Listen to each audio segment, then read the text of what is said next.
بسم اللہ الرحمن الرحیم۔ رمضان کا استقبال کیسے کریں؟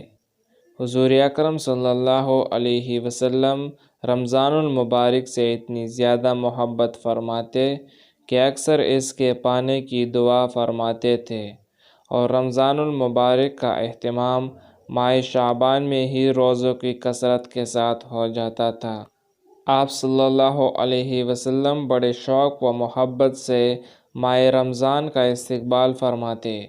حضور اکرم صلی اللہ علیہ وسلم اس مبارک مہینے کو خوش آمدید کہہ کر اس کا استقبال فرماتے، اور صحابہ کرام سے سوالیہ انداز میں 3 بار دریافت کرتے: کون تمہارا استقبال کر رہا ہے اور تم کس کا استقبال کر رہے ہو؟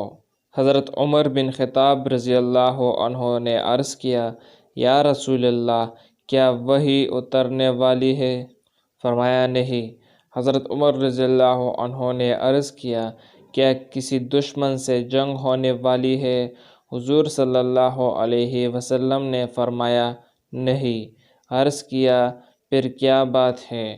آپ صلی اللہ علیہ وسلم نے فرمایا: بے شک اللہ تعالیٰ ماہ رمضان کی پہلی رات ہی تمام اہل قبلہ کو بخش دیتا ہے۔ حضرت عائشہ رضی اللہ عنہ سے مروی ہے کہ جب بھی رمضان آتا تھا تو حضور صلی اللہ علیہ وسلم کا رنگ بدل جاتا، آپ کی نماز زیادہ ہو جاتی، اور آپ دعا میں گڑ گڑاتے اور رمضان کی حرص کرتے۔